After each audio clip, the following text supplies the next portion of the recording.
Hi everyone, welcome back and welcome to the last video in my 4 weeks 4 lipsticks series. Now if you're here for the first time and you don't know what this series is, it's where I randomly select 4 lipsticks from my makeup collection to be working on for 4 weeks. I take some pictures and then sort of reflect on my thoughts on those lipsticks, whether I liked them or not, and then I randomly select another 4 to be working on. So I've kind of come to the end of this series because I've gone through all of the lipsticks in my collection, and it's been a really good way of just, I suppose, being forced to use certain shades that I may not have necessarily reached for every day when I'm doing my makeup. And I have actually decluttered a few as well, so it has been really good at sort of seeing all the different shades I've got and just deciding whether I want to keep some or not. So I have streamlined my lipstick collection a little bit, which is great. So the way I structure these videos is I reflect and show you some pictures of the previous 4 lipsticks, and then I randomly select some new ones to be working on. But as I say, this is my last video in the series, so I won't be doing that part. So I'm just going to move over and I can put some pictures in of the lipsticks that I have been wearing. Okay, so just a little bit of a heads up, I haven't actually worn these shades that often, and I'll explain why as I'm talking through each individual shade, but I don't have loads of photos to be showing you guys of the lipsticks. But let's move on to the first lipstick, and this is Faux by MAC. Satin Formula lipstick, my favourite lipstick within my collection. A blue based muted pink mauve type of colour. And this is my favourite lipstick because I just think the shade is so beautiful. It works with lots of different makeup looks that I'm doing. I can apply it when I'm just around the house, not going anywhere. And because of the shade, it doesn't matter, you know, if I'm hugely precise with it. It's quite a forgiving shade in terms of application. And as it's a satin finish, it means that you get that colour payoff with the matte lipsticks that MAC do, but you don't get any of the drying. So it's a really comfortable formula to wear. Now I think the reason why I haven't worn this lipstick that often over the past 4 weeks is because it is my favourite lipstick shade. I know it looks nice, I know that I love this lipstick, so I haven't had that need, that kind of necessity and urgency to wear the lipstick because, like I say, I know it works, I know it looks nice. But there have been a couple of times where I have worn it and then I've kind of forgotten to take pictures. So I've only got a few pictures here that are all of the same look, and it's a sort of what's the word, where you wear the whole colour scheme on your face. So I've got a pink look going on, I've got pink eyeshadow, pinky kind of cheeks and pink lips. So it's great for that type of look, but it's also great for a real muted down makeup look as well. Nothing on your eyes, a bit of mascara and that lipstick. But then it's also really nice as well with a bit of a smoky eye. So a really versatile shade, lovely shade, my favourite. Of course this is going to stay in my collection. The next shade is another MAC one, and it is the MAC Nick Chapman lipstick, and this is a sort of light pinky peach, very sort of muted coral shade. And on some people this looks like a real nice everyday nude shade. It's not quite that shade on me, it does look quite coral on me. I suppose it's like a muted down version of what I'm wearing at the moment, which is my Max Factor lipstick, which I'll come on to in a moment. But it's a really pretty, warm, summery shade. And again, I don't have loads of pictures to be showing you guys. I think again, just because I knew that I liked this one. I don't love this one. I don't think this is one that I would repurchase because it does lean quite coral on me. So I am sort of limited to the summer months when I can wear it. Yes, I can wear it in winter, but I do feel like the summer months are when this lipstick sort of comes out to play. But in this look here, everything is muted down, so I have a sort of an iridescence on the cheeks, I've got nothing going on in the eyes, and just the lips is the main focal point. And then this one here, I have paired it with a bright yellow eyeshadow look. So a real summery look, this one here. So again, like with Faux, this is a nice versatile lipstick where you can wear it with bright colours or you can wear it really muted down with a real minimal makeup look. And the formulation of this one is a cream sheen, so you haven't got, well, I was going to say you haven't got a huge, you know, pigmentation in this, but you do actually. But the cream sheen just means that it is more of a sort of creamy finish, but not too creamy where it's going to come off really easily, but it does require more frequent application compared to Faux. But a really lovely lipstick, one that I will probably wear more often at the moment because we are nearing the summer months. We are sort of experiencing, not today, hot weather, so I feel like this type of shade does sort of suit the months that we're in at the moment. Third lipstick was the one I've got on at the moment, which is my Max Factor Lipfinity. Don't know the shade. I don't know if there was ever a shade that went with this one, but if it was written on the lipstick bullet, it has now come off, but you can see what it looks like on my lips anyway, but that is what it swatches like on my hands. So a more vibrant coral shade compared to the Nick Chapman lipstick by MAC up here. So a real vibrant coral shade, lovely at the moment, like I say, for these summery days that we're experiencing. And I have worn this one a few times, but I've just forgotten to take pictures. So I think I've only got one here, and I've just worn it with a real pared back makeup look. So again, nothing on the eyes, a bit of a shimmery cheek.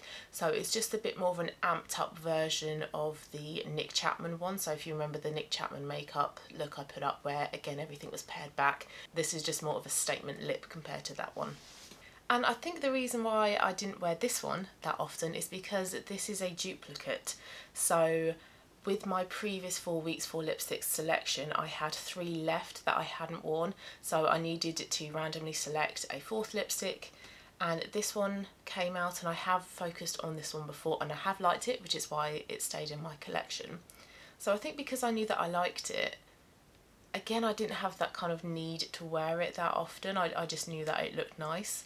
But the first time this was chosen, I was a little bit unsure because it is quite bright. It is a bright coral, and I was thinking, oh, I don't know if I like it, but I do. I think this is a really lovely, vibrant shade. I think it suits my sort of warm complexion, so I do quite like this one. And because it is summery at the moment, I am hoping to wear this one a little bit more often. So yeah, quite like this lipstick.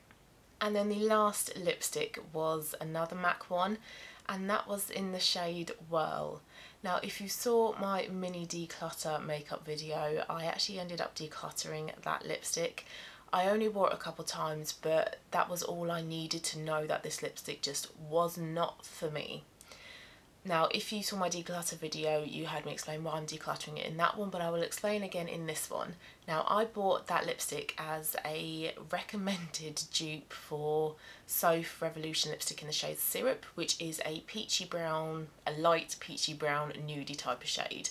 And I love that lipstick colour, but I'm not a massive fan of the formulation, so I wanted a more matte version of it. And MAC Whirl was recommended, and the swatches I saw online, I thought, yeah, this could probably pass as a dupe.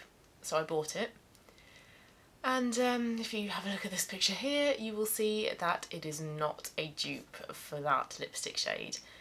This does not suit me at all. I think it is horrible. I think it is probably one of the worst lipsticks I have ever worn. It's a really, really dark brown shade on me, and I just think it's such a contrast with how fair I am at the moment. It makes my teeth look like there's a greeny yellow tinge to them, so not very flattering at all. The shade of brown is quite cool, and it does look a little bit purpley grey as well. It does have those kind of undertones to the brown shade of it, and I just think it's not flattering on me at all. I wore it a couple times, I couldn't make it work. I felt so uncomfortable in it. I felt like I was dressed up for some sort of Halloween party, to be honest with you. So I got rid of it. So not happy, not impressed with that lipstick at all. Like I say, I think it looks absolutely horrible. So that one has gone. I think the only positive I can say about that lipstick though, it is a matte formulation, so you do get really good high pigmentation of that colour, and it lasts for a really long time as well. I did eat my lunch when I had that lipstick on, and I just needed to apply a little bit sort of in the sort of inner part of my lips. So pigmentation is great and staying power is great, but the shade is vile, so no, that one has gone. Alright, just want to finish up with some sort of conclusion, some like closing remarks about this 4 weeks 4 lipstick series. I think overall it has been really positive. It's been a great way of working through every single lipstick that I own. So if you have a lot of lipsticks and you tend to kind of only reach for the same 2, 3 or 4, then have a look at your lipstick collection and just randomly grab some. I did a random number generator, so I had no say at all in the lipsticks that were being chosen. It was just a case of whatever number correlated to that lipstick on my inventory, that was the one that I was wearing. So it was nice to have that kind of power taken out of my hands, and I just wore whichever ones were randomly selected. It's also a great way as well of stepping out of your comfort zone. So in the first video of this series that I did, I think they were all like vibrant pinks or reds. I think I had maybe 2 reds in the first selection, and I'm not a red lipstick lover. I don't wear that shade often at all. So it was a really great way of stepping out of my comfort zone, wearing a colour that I find a little bit more intimidating, a little bit more daring, and trying to fit my makeup in around that lipstick as well. It was also a great way of sort of slimlining my lipstick collection as well. So I think in total there were 3 lipsticks that I got rid of. So it was Macwell that I mentioned, Blake L'Oreal red lipstick, and NYX Minimalism, one of the NYX ones, I can't remember which one. It was a dupe for MAC Faux, I think, but I have MAC Faux, so I didn't need that duplicate. So it's a great way of making sure that you actually like all the lipsticks you own, and then if you don't, you can just declutter them. So I know now that all of the lipsticks that I own are lipstick shades that suit me, that look nice, that I feel comfortable wearing. So I don't have any in my collection now, hopefully, that will be hugely neglected. I mean, yes, there are still some that I would wear less frequently than others, but the ones that I know for definite I don't like have now gone. The only kind of downside to this is that it has been difficult sometimes making the lipsticks that have been randomly chosen work with things like Project Pans and Shop My Stashes. It has been hard to make sure they all work together in harmony, whereas now moving forwards I won't be doing any more of these for 4 weeks for lipstick videos. I'll just be choosing lipsticks within my Shop My Stash rotations. So I'm hoping for a bit more cohesiveness. Hopefully the lipsticks and the other makeup that I choose in Shop My Stashes will work quite well together, and will also work with the makeup that's in my Project Pan. But overall, I have really enjoyed this series. Lipstick is my favourite makeup item in my collection, so it's been really nice wearing all the lipsticks that I own and kind of rediscovering old ones that I haven't worn in a while. So I hope you enjoyed this series. If you've missed any of the other ones in the series, I do have a playlist on my channel, so go and check those out. Also, please go and check out Sarah Rose's 4 weeks 4 lipstick videos, because they inspired me to do this. So go and check those out as well. Thanks so much for watching, guys. Have a lovely rest of your day, and I will see you again soon. Bye bye.